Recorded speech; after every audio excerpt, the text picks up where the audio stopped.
What I'd like for you to do right now, I want you to think about your dream, because I'm in a room full of dreamers. Think about your dream right now. I want you to think about it and envision it. Now, ladies and gentlemen, let me share something with you. I do not believe that any of us have dreams that were not given to us for the purpose of accomplishing those particular dreams. And I want to share something with you that has changed my life. I started out, as was indicated by Jack, it's very humble beginnings. I don't know what that dream is that you have. I don't care how far-fetched it might appear to be. I don't care how disappointing it might have been as you've been working toward that dream. But here's what I know, that dream that you're holding in your mind, that it's possible. Let's say that together, please. Say, it's possible. See, sometimes we can't say, I can do that. But what we can say, that it's possible that I can have my dream as we run toward it, as we work on it day in and day out. No one, ladies and gentlemen, could have convinced me when I started out just over 6 years ago, working on my dream. And I want you to think about whatever your dream is, because I was willing to take a chance, and most people won't do that. Most of the people that you talk to try and bring them into the business, these are not risk takers. Most people have done all that they're ever going to do. They raise a family, they earn a living, and then they die. But people who are running toward their dreams, life has a special kind of meaning. And here's what I will share with you, that in the process of working on your dreams, you are going to incur a lot of disappointment, a lot of failure, a lot of pain, a lot of setbacks, a lot of defeats. But in the process of doing that, you will discover some things about yourself that you don't know right now. What you will realize is that you have greatness within you. What you'll realize is that you're more powerful than you can ever begin to imagine. What you will realize is that you are greater than your circumstances, that you don't have to go through life being a victim. As Jack indicated, I was born in Miami, Florida, in an area called Liberty City, in an abandoned building on a hard linoleum floor with my twin brother. We were 6 weeks of age. We were adopted. When I was in 5th grade, I was identified as EMR, labeled educable, mentally retarded, put back from the 5th grade into the 4th grade, and stayed in that category until I got out of high school. I don't have any college training, but I met a high school teacher who one day changed my life. I was waiting on another student, and when he came in, he said to me, "Young man, go to the board and write what I'm about to tell you." And I said, I can't do that, sir. He said, "Why not?" I said, "I'm not one of your students." He said, "It doesn't matter. Follow my directions now." I said, "I can't do that, sir." He said, "Why not?" I said, "Because I'm educable, mentally retarded." And he came from behind his desk and he looked at me. He said, "Don't ever say that again. Someone's opinion of you does not have to become your reality."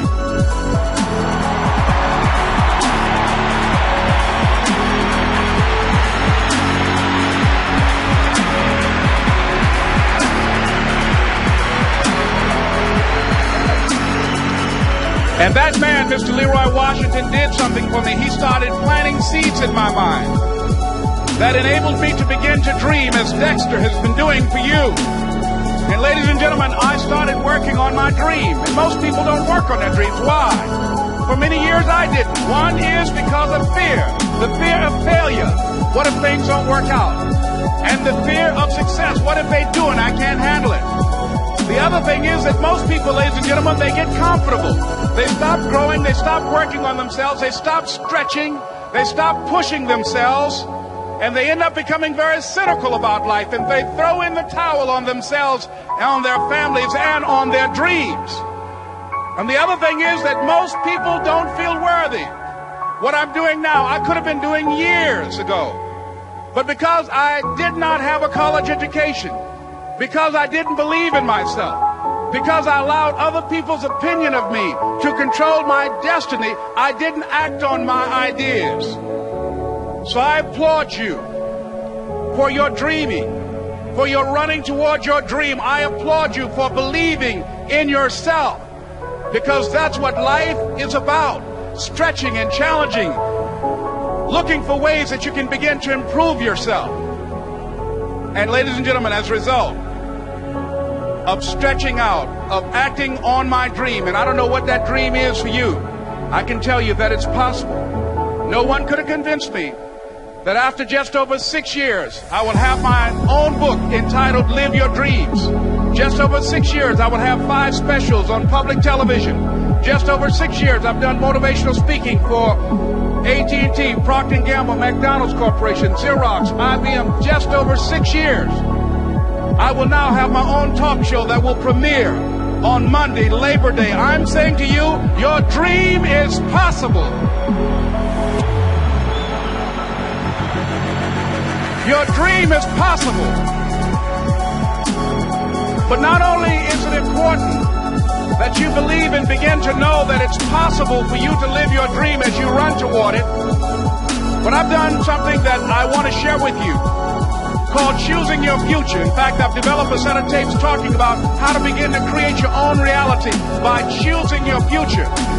And not only is it important for you to know it's possible for you to choose your future, but it's necessary that you work on yourself, that you develop yourself. It's necessary that you get the energy drainers out of your life, people who don't want anything, people who are not striving, people who are not challenging themselves, people who aren't growing, people who have stopped dreaming. It's necessary that you align yourself with people and attract people into your business who are hungry, people who are unstoppable and unreasonable, people who are refusing to leave life just as it is and who want more. My mother used to say, birds of a feather flock together. If you run around with losers, you will end up a loser. It's necessary that you get the losers out of your life if you want to live your dream.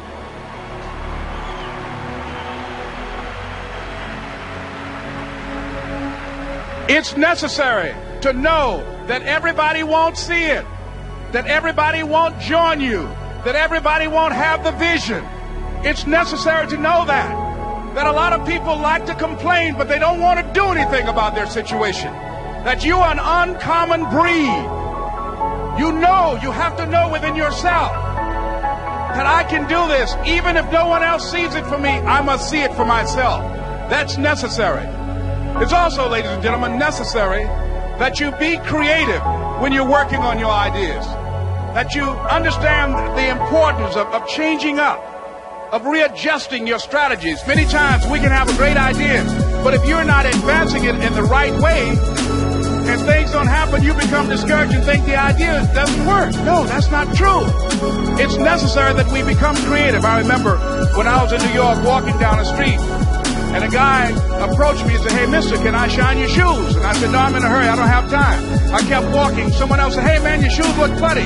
May I shine your shoes?" I said, "No, I don't have time. I'm sorry, I'm busy." And I was walking fast, and many people solicited me for my business. And then finally, a young man stepped in front of me, and he said, "Excuse me." And he started counting, 97, 98, 99, 100. He said, "Sir?" I said, "Yes." He said, "Come here, please." I said, "What is it?" He said, "Today is my birthday. And every year, just to thank God for another year of life, the 100th person who passes my shoe shine stand, I offer them a free shoe shine. Would you give me the honors?" I said, "Why, sure." I got up on the shoe shine stand, George, and I sat there, and he shined my shoes diligently. And when I got down, I looked at them, they were sparkling. And I was walking away, and I said, "Thank you." And I stopped, I said, "Excuse me, but how much do you usually charge?" He said, "Only $2. I said, "I tell you what, today's your birthday. Here's $5, keep the change." He said, "Thank you." As I was walking away, looking in the opposite direction at other people coming, he started counting again. 97, 98, 99, 100.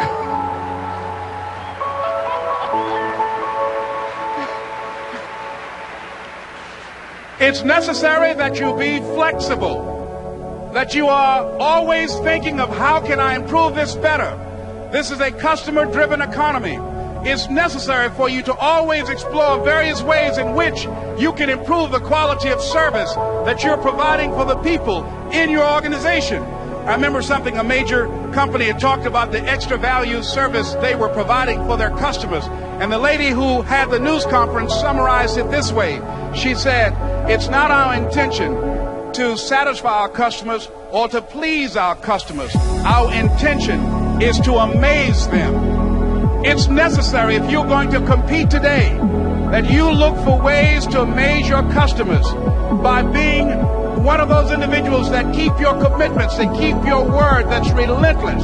It's necessary as you work with the people that you bring into your organization, that they see that you are a good example of a person to work with, because you model integrity and determination and ambition and truth and honesty and the way in which you conduct business. The next step is, that is you. That is you. That no one can do it for you but you. And even though you face disappointments, even though you will experience some setbacks, it goes with the territory. You must understand that. I remember I was playing a game with my 9-year-old son, John Leslie, and I beat him 10 straight games in a game called Connect 4. And finally, I said, John Leslie, I'm bored. I don't want to play you anymore. And I got up. I said, I'm ready to go to sleep now. And repeat after me, please. Let's say this together. It's not over until I win. John Leslie said, no, you can't go now, Dad. I said, why? He said, it's not over until I win. That was his attitude. We sat down and we played several other games. And finally, after the 11th game, John Leslie won, and he got up and he yawned. And he said, I'm ready to go to sleep now. And I'm saying to you, what if all of us took that attitude after we face a rejection and a no, or we have a meeting and no one shows up, or somebody say, you can count on me, and they don't come through? What if we have that kind of attitude? The car's repossessed. Nobody believes in you. You've lost again and again and again. The lights are cut off, but you're still looking at your dream, reviewing it every day, and say to yourself, it's not over until I win.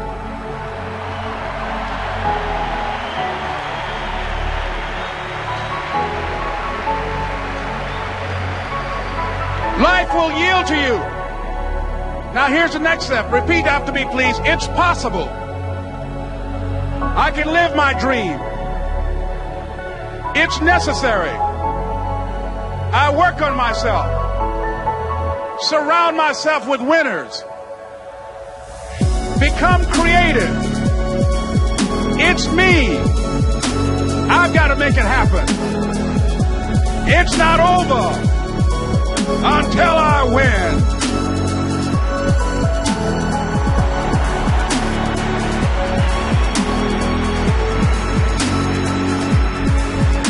The next thing that's important to know, yes, it's possible that you can choose your future and direct the course of your life as you run toward your dream. It's necessary that you have goals, that you write those goals down, that you plan, that you think constantly of how you can begin to improve what it is that you're doing. If it's your presentations, if it's your recruiting skills, whatever that is, it's also necessary that you look for ways to always find a way to pull it out when everybody else thinks that you're defeated.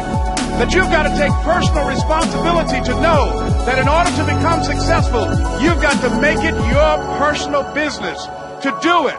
But the next thing, ladies and gentlemen, I want to share with you that some of you already know that it's hard. It's not easy. It's hard changing your life. It was hard when just over 3 years ago in the Penobscot building in Detroit, Michigan, where I was operating my business, and I fell on some hard times, and I was sleeping in my office. It was hard coming into the lobby, and the security said, excuse me, Mr. Brown, can we see you for a moment? And I said, yes. And I walked up to the counter, and he gave me an envelope. And he said, would you mind reading it here? And I opened the envelope, and the envelope was from management that said, this is an office tower. It's not a hotel. Please do not sleep in your office. And I said, excuse me, sir. I said, I just worked long hours. in creating my business. I'm an entrepreneur. And right now, things are bad for me. But they're not going to be this way always. And I just asked for the opportunity to continue to operate like I'm doing. I'm not trying to make this my home. And it was hard coming through the lobby. And sometimes they would laugh. There's a guy talking about becoming successful. And look at him. He's bathing in the bathroom upstairs on the 21st floor. He sleeps on the floor. Him and two other dreamers up there. Look at him. It was hard, ladies and gentlemen, coming to speak to people. And I was facing financial difficulties in my own life. I was behind on my bills and my dreams, and I'm saying to them, you can live your dream. It was hard, ladies and gentlemen. It was very difficult to pick myself up each day believing that I could do it. There were times that I doubted myself. I said, God, why is this happening to me? I'm just trying to take care of my children and my mother. I'm not trying to steal or rob from anybody. Why did this have to happen to me? It was very hard. And here's what I want to say to you. For those of you that have experienced some hardships, don't give up on your dream. No one could have convinced me by holding on, by continuing to push forward, by continuing to run toward my dream, that one day I would have my own talk show. It's a long shot, ladies and gentlemen, from Liberty City, an abandoned building on a floor. Never knowing my mother or father. It's a long shot.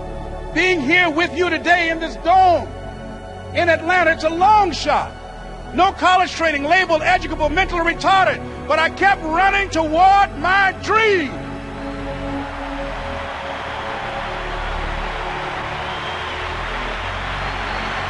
Don't stop.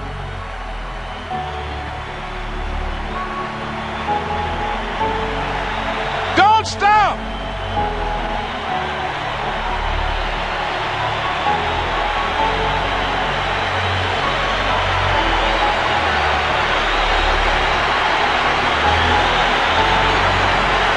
Stop running toward your dream.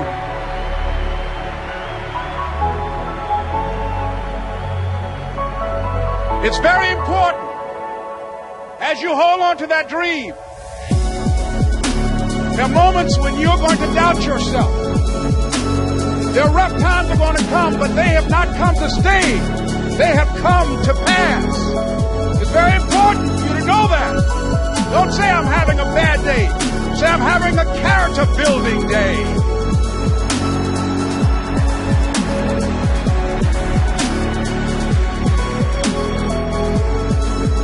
It's very important for you to believe that you are the one to make this happen. I remember this high school teacher, Mr. Leroy Washington, at the end of school one June, it was just a few days before we were supposed to leave.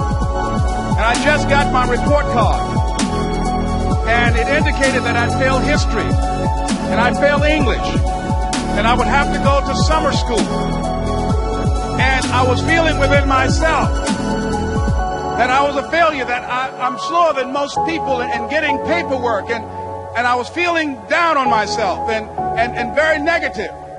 And Mr. Washington was giving a speech to the graduating seniors, and I was in 11th grade. And even though I wasn't supposed to be in there, I went in there because the speech he was giving, that speech was for me. And as he talked, my heart began to beat fast. Tears began to run down my eyes, and I was in the back just listening to him because he said, and he was a very dramatic man. I still talk to him to this day. He said, as graduating seniors of Booker T. Washington High School, I want you to know that you're blessed and highly favored, and that as you go toward the future, begin to know that you have greatness within you. And if just one of you here begin to envision yourselves as being blessed and highly favored to reach your goals, if just one of you capture the essence of what that means, that you have greatness within you and a responsibility to manifest that greatness, that you can make your parents proud, you can make your school proud, you can touch millions of people's lives, and the world will never never be the same again because you came this way. And the students gave him a rousing standing ovation. And as he left the auditorium, I ran down the steps and I caught him in the parking lot. I said, Mr. Washington? He said, yes. I said, do you remember me, sir? He said, no. I said, my name is Leslie Brown. My mother, she works in the cafeteria here. I'm one of the twins, Leslie and Wesley. I said, Mr. Washington, but you know, I got these big dreams. I like talking to people. I love people. I said, I want to work with people, and I got this dream of buying my mama a home. Could I do that, Mr. Washington? He said, it's possible, Mr. Brown. And as he walked away, I called him again. I said, Mr. Washington? He said, what do you want now? I said,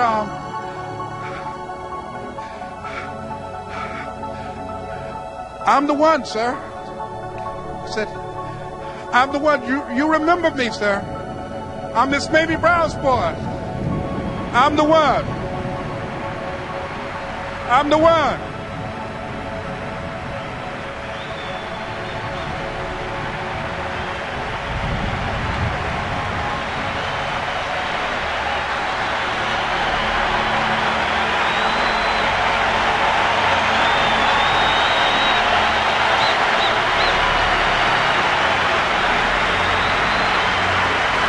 And you must feel that that's why you're here, because you are the one. And I remember when PBS first played one of my specials called You Deserve, one Sunday afternoon in Miami, Florida. I had some friends call him to tell him to tune in. And he watched the program. He called me in Detroit, and I answered the phone. I said, hello. He said, may I speak to Les Brown, please? I said, who's calling? He said, you know who this is. I said, oh, Mr. Washington, it's you. He said, you were the one, weren't you? I said, yes, sir. He said, and you were so crazy. I said, I know, but I'm rich now.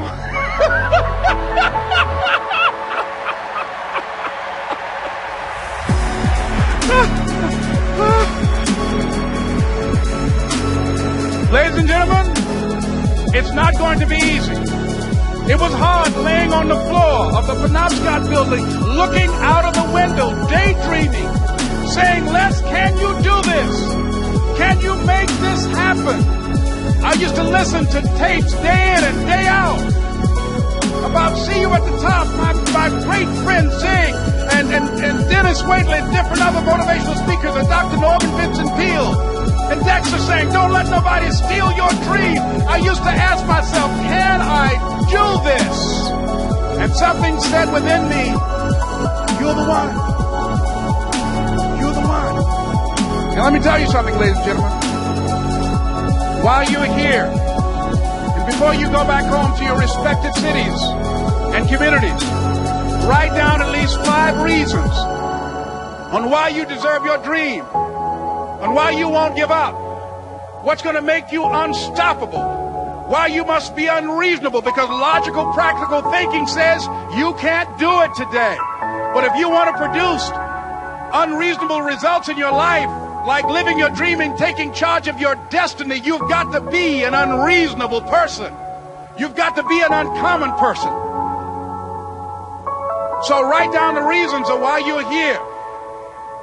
My first major goal was to buy my mother a home. And let me tell you something, ladies and gentlemen. What will reasons do, Les? Nietzsche said, if you know the why for doing, you can endure almost anyhow. What do you mean by that?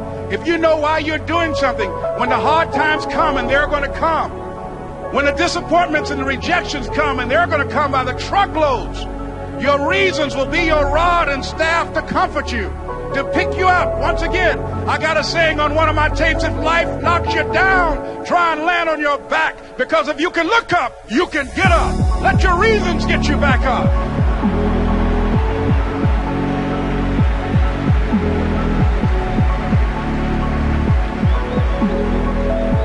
I remember when I bought the home for my mother, and she came out of the car. When I opened the door, I said, Mom, I think I know these people in this house.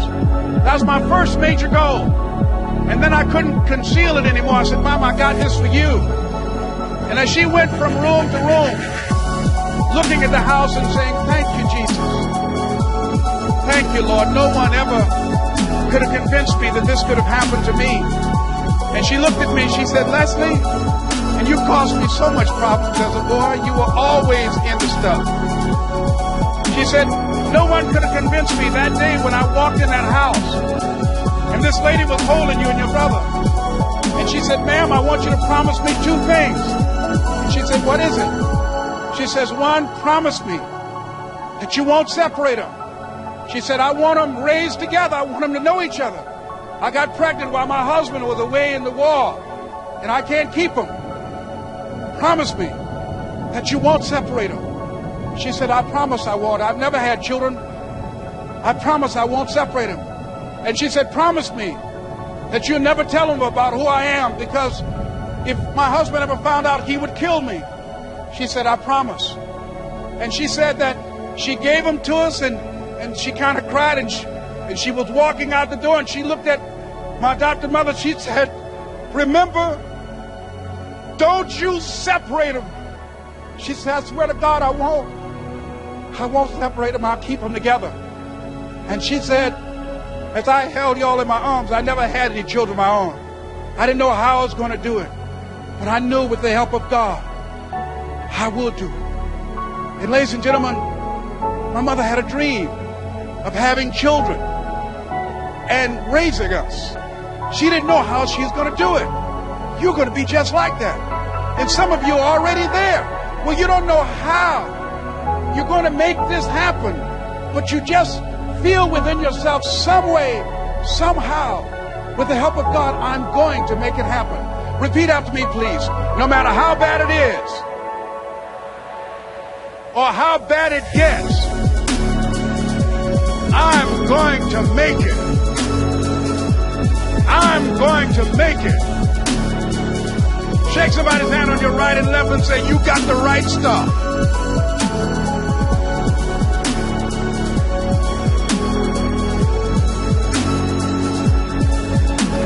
So yes, it's possible for you to live your dream. It's necessary that you associate with winners, that you work your system, that you are relentless, that you never give up. It's you. You've got to take personal responsibility. You've got to make it your personal business to make it happen.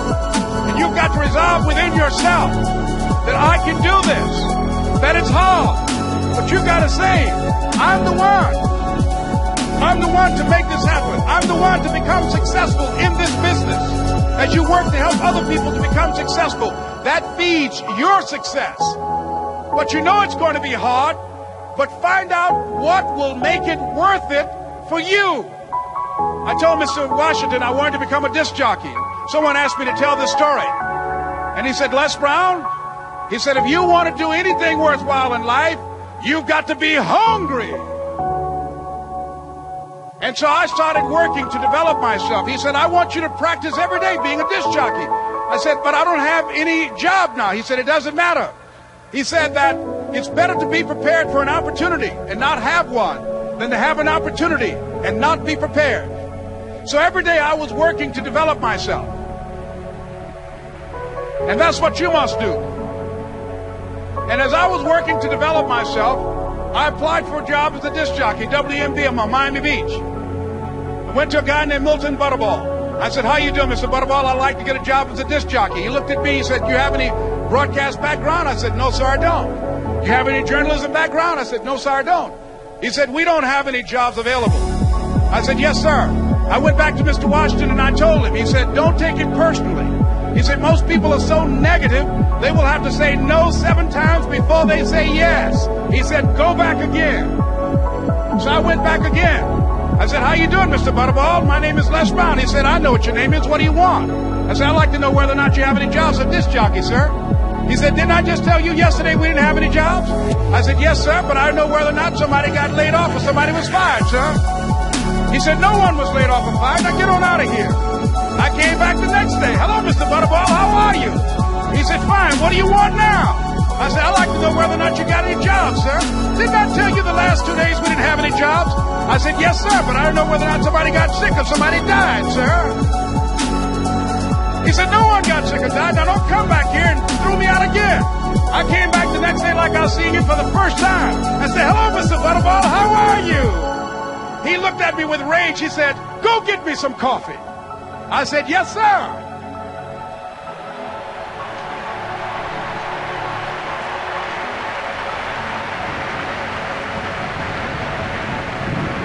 And I went to get him some coffee.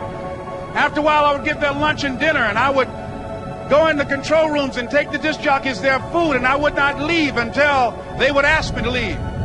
Then they started trusting me to pick up entertainers that came to town. Entertainers like the Four Tops and the Temptations and Diana Ross and the Supremes. I would drive them all over Miami Beach in the disc jockeys' big long Cadillacs. I didn't have any driver's license, but I was driving like I had some.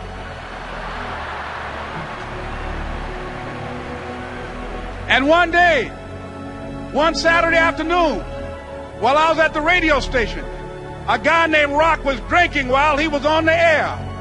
I was the only one there, looking at him through the control room windows, walking back and forth, young, ready, and hungry. I was saying, drink, Rock, drink. Drink, Rock. I'd have gone to get him some more if he'd asked me to. Pretty soon the phone rang, and it was the general manager. And I answered the phone. I said, hello? He said, Les, this is Mr. Klein. I said, I know. He said, Rock can't finish his program. I said, I know. He said, would you call one of the other DJs in? I said, yes, sir. I hung the phone up. I said, now he must think I'm crazy. I called my mom and my girlfriend, Cassandra. I said, y'all turn up the radio and come out on the front porch. I'm about to come on the air.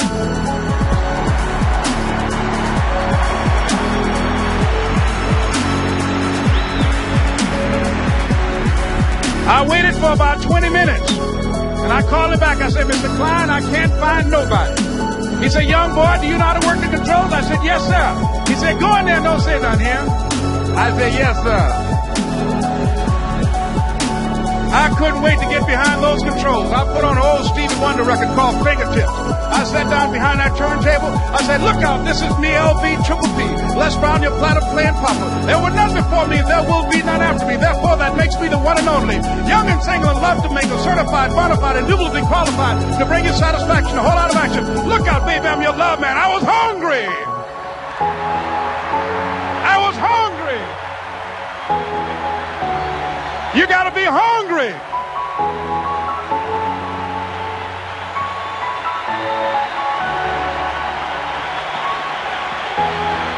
You gotta be hungry.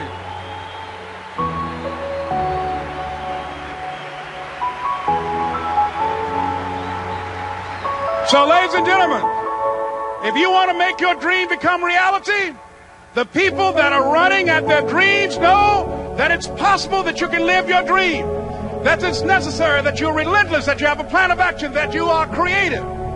The people that are living their dream are finding winners to attach themselves to. The people that are living their dreams are the people that know that if it's going to happen, it's up to them. And they're resolving within themselves, it's not over until I win. The people that are running after their dream know they're going to have hard times. They keep on running because they're saying within themselves, I'm the one. I'm the one. No matter how bad it is or how bad it gets, I'm going to make it. The people that are running after their dreams are the people that are hungry. Shake somebody's hand on your right and left and say, you got to be hungry.